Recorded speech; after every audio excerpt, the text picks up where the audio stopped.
প্রচণ্ড তাপমাত্রায় বাঁধের জল শুকিয়ে যাওয়ায় কচ্ছপ, মাগুর মাছ, গড়ই মাছ, শোল মাছ ধরার প্রচণ্ড কম্পিটিশন চলছে। দেখতে থাকুন সেই মাছ ধরার দৃশ্যগুলি। নমস্কার আমার সুপ্রিয় দর্শক, আজকে আমি সকাল সকাল ব্রাশ করতে করতে চলে এসেছি আমাদের সামনে পদ্ম পুকুর। সে পদ্ম পুকুরে চলে এসেছি। তো পদ্ম পুকুরটিতে দেখছি প্রচণ্ড মেশিন লাগিয়ে গেছে আর জল প্রায় শেষ অবস্থায় চলে এসেছে, এই যে দেখতে পাচ্ছেন। আর এই বাঁধটাতে প্রচুর রাজব্যাঙ, কচ্ছপ এবং মাগুর মাছ থাকে। তো সেই জলটা শেষ হয়ে যাওয়ায় ধীরে ধীরে মাছ ধরার জন্য সবাই প্রস্তুতি করছে। তো এখন অবধি কিন্তু কোনো রকমে ধরা যাবে না, যেরকম পদ্ম আছে এবং জলও টুকুটুকু আছে। তো এই যে আপনারা দেখতে পাচ্ছেন বাঁধটির অবস্থা, চারদিকে শুকিয়ে গেছে, মাঝটাতে কিন্তু আছে জলটি। তো এই জলটি শেষ হওয়ার একটাই কারণ, প্রচণ্ড পরিমাণে এখানে কৃষি কাজ করে, অর্থাৎ ধান রোপণ করা হয়। বড় ধানটা প্রচণ্ড চাষ করে এবং এই যে দেখতে পাচ্ছেন মেশিন, 4-5টা করে প্রতিদিন মেশিন লাগানো হয়, ফলে জলটা শুকিয়ে যায় খুব তাড়াতাড়ি। তো এখানে চান করার মতো জল, মানে কি বলবো, সিচুয়েশন খুব খারাপ এই এলাকা বাসিন্দার। যে চাষ যেরকম করা হয় সেরকম পরিমাণে জলটা শেষ হয়ে যায়, চান করার মতো জল থাকে না এলাকায়। আর প্রচণ্ড বুঝতেই পারছেন যে গরম। তো আমরা সেই চলে এসেছি মাছ ধরার জন্য। তো সেই দেখা যাক কতক্ষণ পরে জলটা শেষ হচ্ছে। তো সেই তারপরে আমরা কিন্তু মাছটি ধরবো। আপনারা দেখতে থাকুন। আর যদি আপনার চ্যানেল হয়ে থাকে নতুন, তো চ্যানেলটিকে সাবস্ক্রাইব করে থাকুন পরবর্তী ভিডিও সবার আগে সবার প্রথম পাওয়ার জন্য।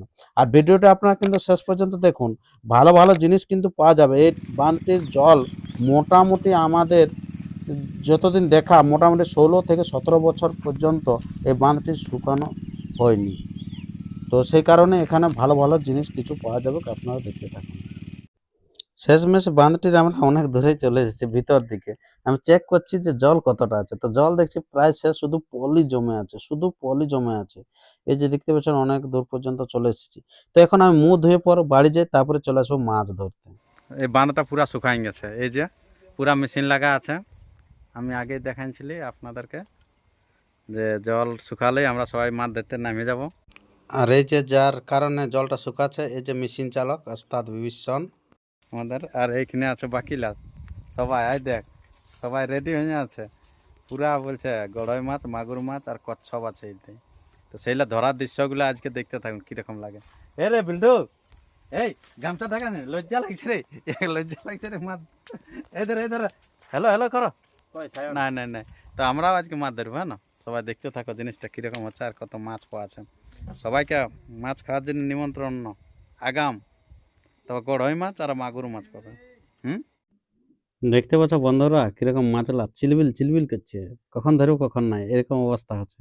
তো আমরা সে দেখছি যে মেশিনটা কখন শেষ করছে আর কি, জলটা ঝিঁটে, তারপরে আমরা কিন্তু নামিয়ে যাব। কালকে এক দফা ধরে চলে গেছে, তো আজকে আমরা কিন্তু ধরতে নামবো। এই যে আমরাও নামে গেলে পুরা প্রচন্ড কাদা আছে, তো সেই কাদার মধ্যে কিন্তু আমরা নামে গেছি। এই যে দেখছিস কোথায় আছে শোল, কোথায় আছে শোল, এরকম খোঁজাখুঁজি চলছে সবাই। মাগুর মাছ কোথায় আছে এরকম করছে। তো আর কালকে প্রচন্ড কচ্ছপ ধরেছে সবাই এই বাঁধটাতে। তো আমি সেদিন যাওয়া হয় নাই, তবু একটা শেষের সময় যাওয়া হয়েছিল, তো একটা পাইছিলাম। তো আজকে আমরা মাগুর মাছ ধরার জন্য পুরো তৈয়ারি।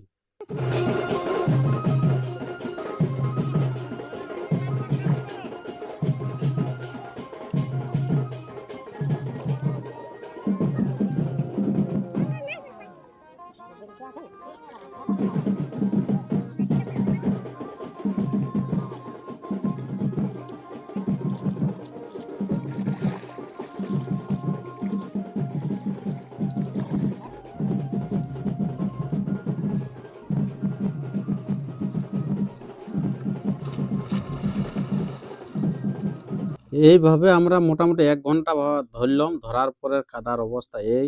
আর এই যে আমাদের মাছ কতগুলো, এই যে স্পেশালিস্ট এদের সুমন এসে গেছে। দেখো কতগুলো মাছ ধরেছি আমরা। এই দেখো এক বালতি আছে পুরো চড়চড়ে। তো আজকের ব্লগটি যদি ভালো লাগে অবশ্যই লাইক কমেন্ট শেয়ার করবে। সুমন কতলা মাছ ধরল বেটো?